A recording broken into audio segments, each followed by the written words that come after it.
In this lesson, we will add bone objects that will deform the nostrils. Let's move over to our front view. Alright, so from here, we'll go to wireframe mode with F3, we'll grab our bone tools, and we'll get to work. So it's the same idea that we used for our brows. We'll go ahead and snap to grid so we can get some really nice and clean rotation from this bone object. It's much better than it at a slant, especially when it doesn't need to be. Alright, so what we'll go ahead and do is go ahead and press the S key so we can snap to grid. Now we'll go ahead and just right click once we've managed to create our bone object. It's now time to move it in place. Let's go ahead and grab our move tool. I'll disable snapping. Just hitting S again. We'll go ahead and now move this over to the left half of the nose. Great. We'll grab bone edit mode and we'll start to kind of pull our nub back so the bone fits nicely inside of the nostril. Next, let's say we go ahead and turn off bone edit mode. We can go ahead and grab the root of this chain, head over to our modify panel, and we could start dropping the height. Once we find a decent size, I'd say about 0.005, let's go ahead and copy that value, use it for our width, and then we can go ahead and recreate our nub. So let's go ahead and trash the old one and make a brand new one. Wonderful. We can now go ahead and grab this root and move over to our perspective view so we can move it forward. So it's placed right inside of the left half of the character's nose. Alright, that will work out very well. And to just kind of test this out, what I'd like to do is go ahead and view the character's texture just to make sure that the bone object is in the exact spot we'd like it to be.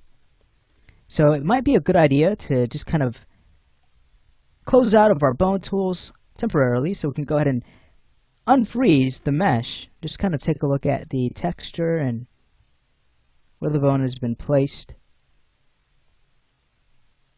Alright, fantastic. So you can get an idea of how this area is going to deform as we start to rotate this object. Great. Alright, well, once we're satisfied with this, it's now time to go ahead and bring back our bone tool so we can mirror this across. So grabbing both the root and nub, we'll click on mirror. Great. Now we need to go ahead and find the root of our original bone so we can find its x-axis. Let's copy that value, grab the mirrored bone's root, and paste in the reciprocal. So that's negative 0.007. And there we have it. Alright, great. This would be a good time to rename our bone objects. So that's going to be BN L nostril 01. Let's go ahead and copy that name and rename the nub object. So that's BE L nostril. Let's take care of the right side. I'll just go ahead and get rid of this entire name and paste, change that L to an R. Now copy that, grab the nub, and paste. Alright, sweet. Remember to change the prefix. Okay, so this is a good time to go ahead and link our bone objects. We can safely do that now. If the face is getting in the way, simply head over to your mesh layer and go ahead and freeze it.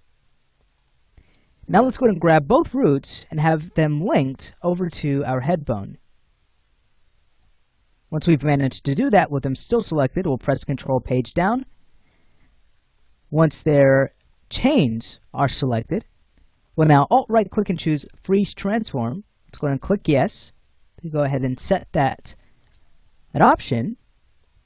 And they're still selected, right? So this is a great time to go ahead and grab our skeleton layer and go ahead and add those objects. So everything has been added to that skeleton layer. Sweet. So that's going to finish up our work for the nostrils. Let's go ahead and move on to the cheeks in the next lesson.